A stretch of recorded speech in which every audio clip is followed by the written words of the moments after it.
Setting Sail at Sea as a Cliché Bipolar Metaphor, an original spoken word poem by Zoë Dunning.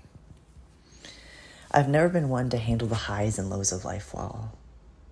I went on an amazing date, and then found out later that night that my partner cheated on me again.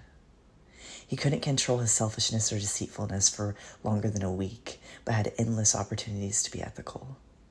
I was beaming, and then I was wailing. I finally accepted my bisexuality and queerness, and my parents found out less than a week later and told me I needed to move out. Time for me to leave. We just weren't a fit. I was corrupting the spiritual atmosphere of their home. I was soaring high on self-discovery and acceptance, and then I dive-bombed into a depressive episode that still persists in attempts to drag me down with finality. I recently got an amazing job offer, and then heard that my granny had a heart attack a couple years ago. I'd had no idea, heard no adult whispers that betrayed the danger and their concern. I was jittery with excitement, and then I was a catatonic wreck on the couch from the impact of news delivered 2 years too late. Sometimes I wonder if life is even more bipolar than me.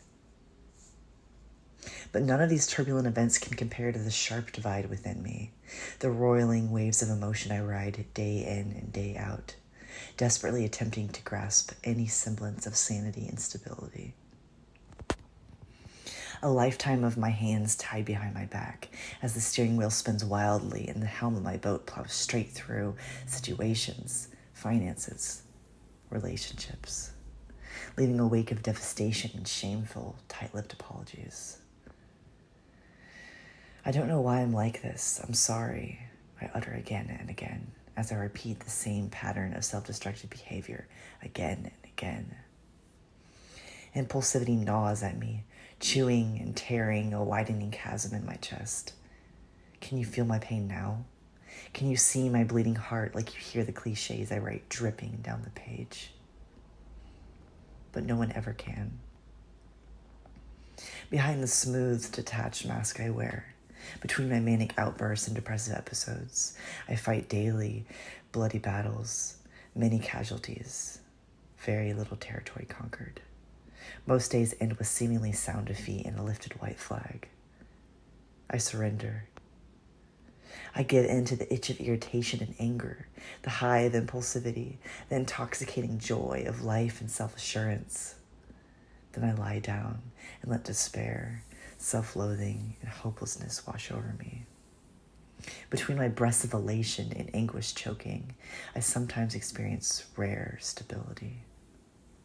Calm, smooth blue as far as you can see. The sun might even emerge tentatively, shining its song of reprieve on me. I turn my face to the wind, and I feel a bitter breeze, watch storm clouds form on the horizon. I take a deep breath,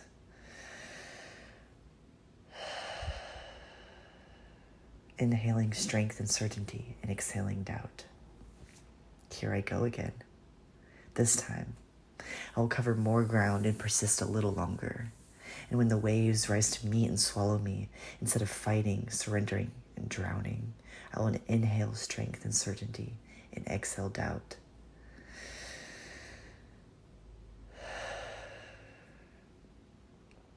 I will dive into the depths of my fear and pain and ride the wave.